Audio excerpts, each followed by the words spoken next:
Okay, thought I would have a bit of an experiment with doing a bit of a video recording. Not ever done this before, so we'll give it a run. This is the Krak Clan Ironworks combo deck that I am so very fond of, and it is what I played at the modern PPTQ. Finished around middle of the pack, had a few close games, had some really fun games with some great people. The local store, Next Level Games at Ringwood, run very well there by Mr. Andy. If you're in the eastern suburbs of Melbourne, I'm not sponsored or anyway, don't get any sort of weird, things like that. I just really like that store. They're really good people. Thursday Night Moderns, you get 20 people with 20 different decks. It's super fun. So if you like playing cards and you like hanging out with nice folk, go there. It's great. Anyway, so this deck, this list is a little different to what I played at the PPTQ. Mainly, I only own one Engineered Explosives online. I am playing a Thoughtcast as a replacement. It's kind of good some of the time. Engineered Explosives is good all of the time. I've just got to get around to committing the money to buying a second one. So KCI combo is a bit strange, I guess, if you have not seen it before, but it plays this pet card of mine, Krak Clan Ironworks, and this relatively new card from Kaladesh, sort of janky bulk rare.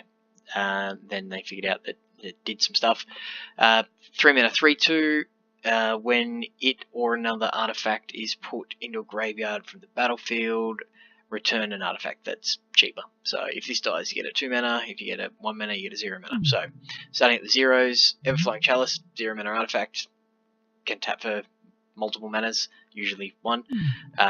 Mox Opal, probably one of the most busted cards in Modern. Maybe not the most busted, but it's it's in the top 10 at least. Terrarians, Chromatic Stars, Chromatic Spheres, 1 mana artifacts that filter mana and draw cards, or cycle. Ancient Stirrings, the best way to dig for colourless cards. Gets lands, gets everything in my deck except more Ancient Stirrings and my one-off Thoughtcast, so it's pretty gas. Ica Wellspring, strange card, great card. It's one of the best cards when you're going off, and Mind Stone. So Krak Clan Ironworks, sacrifice a Mind Stone, add 2 mana, return Terrarian, use one of those mana to play Terrarian, sacrifice Terrarian, add 2 mana, draw a card, return Mox Opal. You draw a bunch of cards along there, generate a whole bunch of mana. So every Mox Opal that you tap for mana and then sacrifice is 3 mana. It's pretty amazing. So, and then you have a bunch of Sanctum of Ugin, all fully 4 copies. So you either cantrip your way with your cantrippy artifacts into an Emrakul, or you find yourself the Sanctum of Ugin Hangerback Walker combo.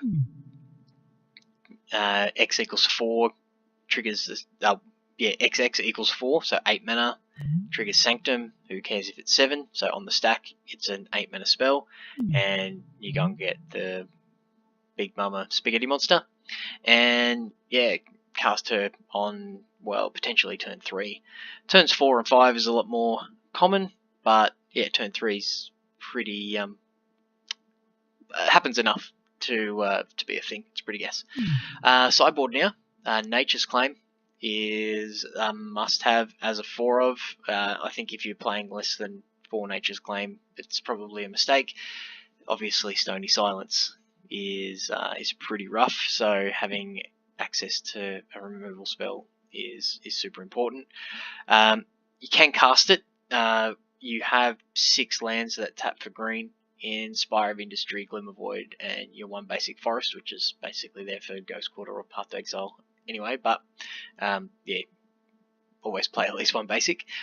And you can sacrifice one of these sort of in response to the thing coming down if they're not on the play on turn 2.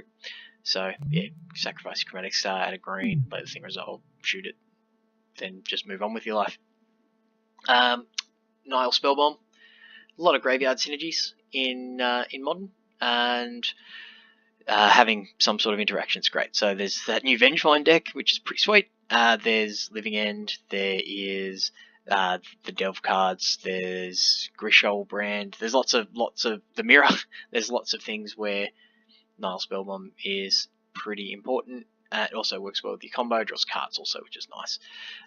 Pyroclasms, in Paper Magic, I'm playing Kozilek's Return. It's 1 mana more, but you can search it up with Ancient Stirrings because it is a colourless spell, where Pyroclasm is not, and it's an instant. So, whilst it's more expensive as a negative, it's easier to find, and it is also an instant, which is great against, random Geist and Traps and the Elf deck or whatever.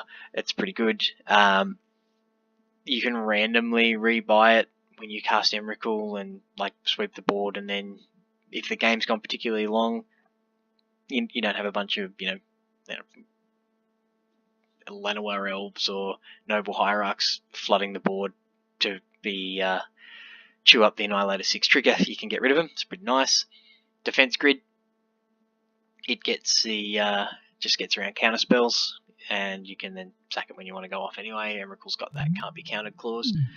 Ensnaring Bridge, a brilliant card against Death Shadow. Nice 1 mana 8/8 you have there after you've cast 3 Thoughtseize. Now your dudes can't attack. It's pretty nice. Eldrazi also, it's an important card against. So there's a lot of very cheap, very big dudes. Everybody who's played Modern for more than 5 minutes knows that Ensnaring Bridge is a thing. Padim is for the grindy matchups, the Junk and Jund type decks where both players are often playing off the top. Landing a Padim is great. Normally they'll board out Lightning Bolts and Fatal Pushes in games 2 and 3, so there's less, even Terminates and such, so there's less things that kill him, and you'll generally draw a few cards. Walking Ballista, I cut from the paper list because it was underperforming, but then wished I had it. But it's an alternate win condition. For those really grindy games, it lets you ping off a creature, and it's a threat that must be countered. You can recur it. Academy Ruins gets back pretty much everything in my deck. It's pretty great. And Battle of the Bridge, sometimes you just want interaction. You just want to kill Lord of Atlantis or a Dark Confidant. You also want to gain some life. It's a great way to deal with a Goblin Guide. So it's a handy card to have. Wouldn't mind squeezing in a couple more, but not really sure what to cut. Maybe Walking Ballista for a second one. But drawing multiples is generally pretty bad because that's less combo cards you've got. Anyway, I have played one match here with this deck, and I was lucky enough to win, which is nice, so I'll show that one to you. Played a little bit loosely, I think, but I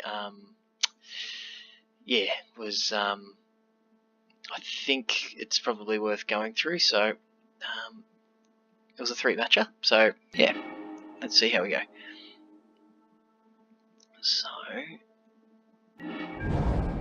here we go, I'll go through this pretty quickly. So he won the dice roll, and I'll just hit play here, and okay, start off fairly good start. Any hand with Mox Opal in it's pretty good. When he played the island, didn't really know what he was on, but it was pretty obvious what he was on turn 2. So I pretty much just want to run out my hand as quick as I can because the fish deck can hit very hard very quickly. So as you can see, what's that, 7 permanents on the board on turn 2 is not bad. He's just going to draw a few more cards, that's fine.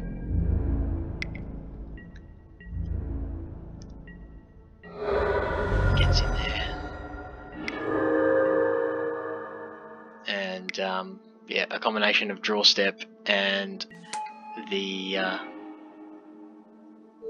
Ancient Stirrings, and I'm away to the races. So if I hit fast forward here, you can see the loop goes through, and I basically cycle through a bazillion cards in my deck until I find a Sanctum of Ugin, and then I keep going and I find a Hangback Walker, generate enough mana, go and get the big girl and cast her. And yeah, I would have had lethal with a Scrap Trawler being a 3/2.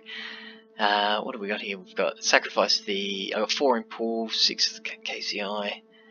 So yeah, Emrakul and just Thopters. Yeah, I was smashing for 20 something. So pretty good. So that's game 1.